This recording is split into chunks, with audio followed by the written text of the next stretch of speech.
Hey, it's Sizzling Popcorn. If you're a flight sim enthusiast like me, you've probably heard the term METAR tossed around a lot.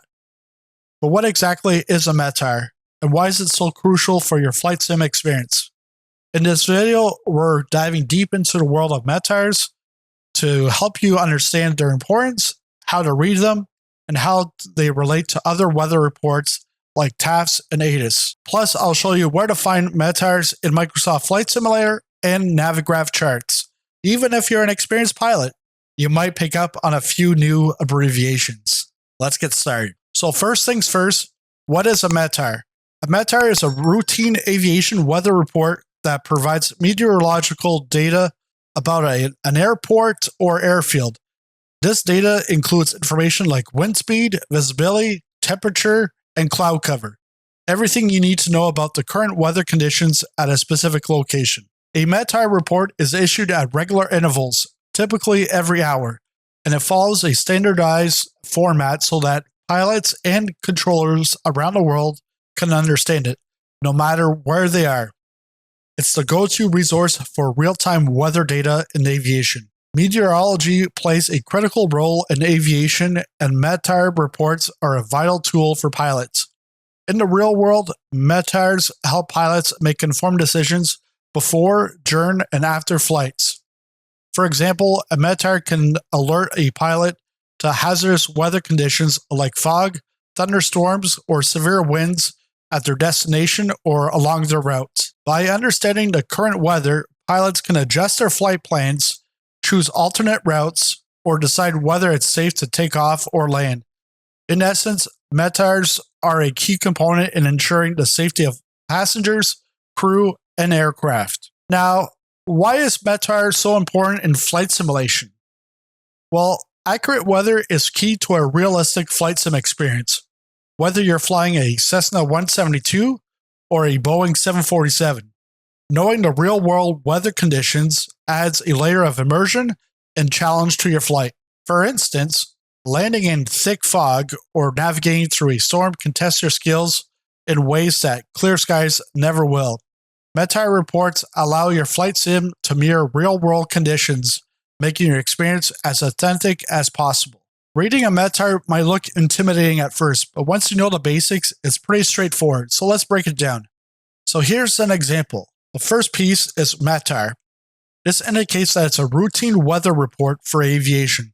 Sometimes you'll see SPECSI instead, which stands for a special weather report issued when there's a significant change in conditions. KJFK. This is a station identifier.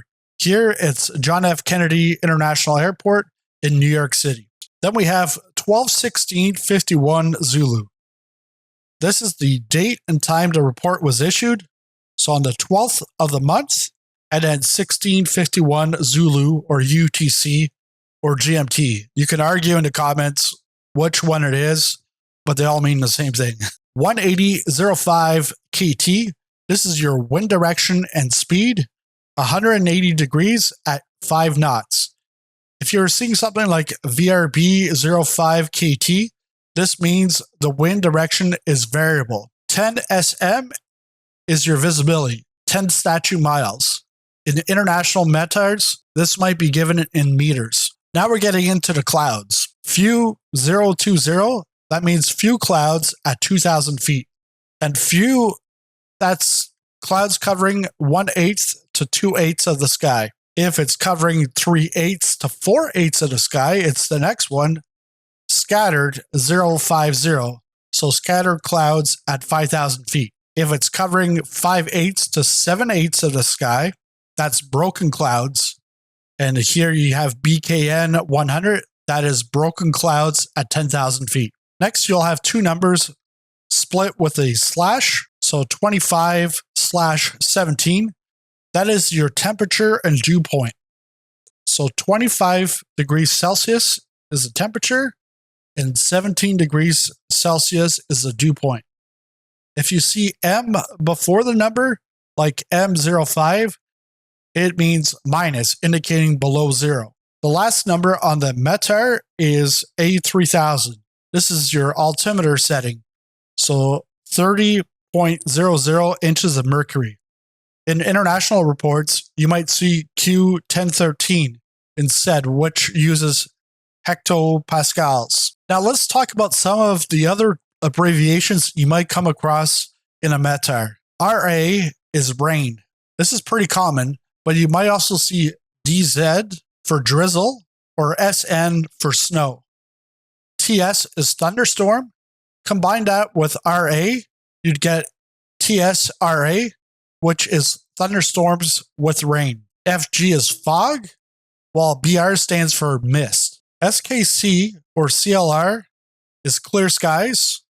Few, scattered, broken, and overcast all describe the extent of cloud cover. WS is wind shear, a sudden change in wind speed or direction over a short distance. This can be particularly hazardous during takeoff and landing. VV is vertical visibility, used when the sky is completely obscured, often by fog or heavy precipitation. You could also see a plus or minus signs, and this indicates the intensity of weather phenomenon. For example, plus RA means heavy rain, while a minus SN means light snow. And finally, you might see some trend codes like BCMG or tempo indicating expected changes in weather conditions over time, or no SIG, which means no significant changes are expected. After the altimeter, you may see RMK. This stands for Remarks in a METAR report. The RMK section provides additional information that is not covered by the standard elements of the METAR. This section is often used to include details that are important for pilots, but not required to be included in the main body of the report. What can you find in the RMK area of a METAR? Number 1, temperature details. The exact temperature and dew point to the nearest tenth of a degree in Celsius. So, for example, T02560175 indicates a temperature of 25.6 Celsius and a dew point of 17.5 Celsius. Number 2, sea level pressure. This is your sea level pressure in hectopascals, typically given in the 3-digit format. So SLP 982 would be 998.2 hectopascal. Number 3, weather phenomena. Descriptions of significant weather phenomena that are not included in the main report, such as the presence of volcanic ash or specific types of precipitation. Number 4, cloud details. Additional cloud information such as the type of clouds, CB for cumulonimbus, which indicates thunderstorms, or the presence of towering cumulus, TCU. Number 5, automated station information. AO1 or AO2 indicates the type of automated weather station. AO1 means the station does not have a precipitation discriminator, while AO2 does. Number 6, lightning information. LTG followed by a description. So for example, LTG DSNT SW for lightning distant to the southwest. Number 7, runway conditions. Detailed information about runway conditions such as contamination by snow, ice, or water. Number 8, variable visibility. Reports on significant variations in visibility that may not be reflected in the main visibility section. Number 9, obscurations. Details about significant obscurations such as smoke, FU, haze, HZ, or dust, DU. And number 10, other observations. Any other significant observations that might affect aviation, like the presence of funnel clouds, gust fronts, or wind shifts. The remarks section of a METAR is particularly useful for providing additional context and precise data that pilots may need to make informed decisions, especially in more complex or unusual weather conditions. All these abbreviations are designed to give pilots a quick, clear picture of the weather conditions. Once you familiarize yourself with these codes, reading a METAR becomes second nature, whether you're preparing for a flight in the sim or in the real world. In Microsoft Flight Simulator, finding the METAR for your departure or destination airport is easy. When you're planning your flight, you can access the METAR by the weather panel. So during your flight, you can open up the weather panel by clicking on the cloud icon in the toolbar. Here you'll see a summary of the current weather, indicating the METAR, which reflects real-time conditions if you have real-world weather enabled. The other option is through the ATIS. Additionally, you can tune into the ATIS frequency for your airport if available. ATIS broadcasts provide METAR-derived weather information, along with important details like the active runway and any naw times. Navigraph Charts is another great tool for flight planning. It also gives you easy access to METAR reports.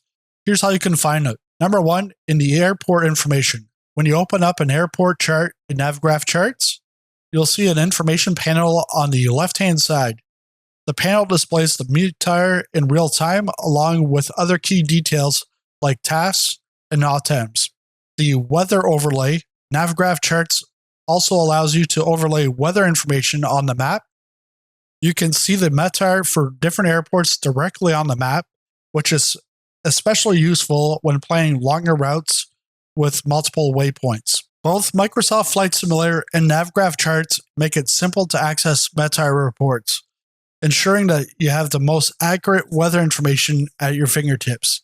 This not only enhances the realism of your flight sim experience, but also helps you prepare just like a real-world pilot. Now, you might be wondering how a METAR report compares to a TAF. A TAF, or a terminal aerodrome forecast, is a weather forecast specific to an airport, covering a period of 24 to 30 hours.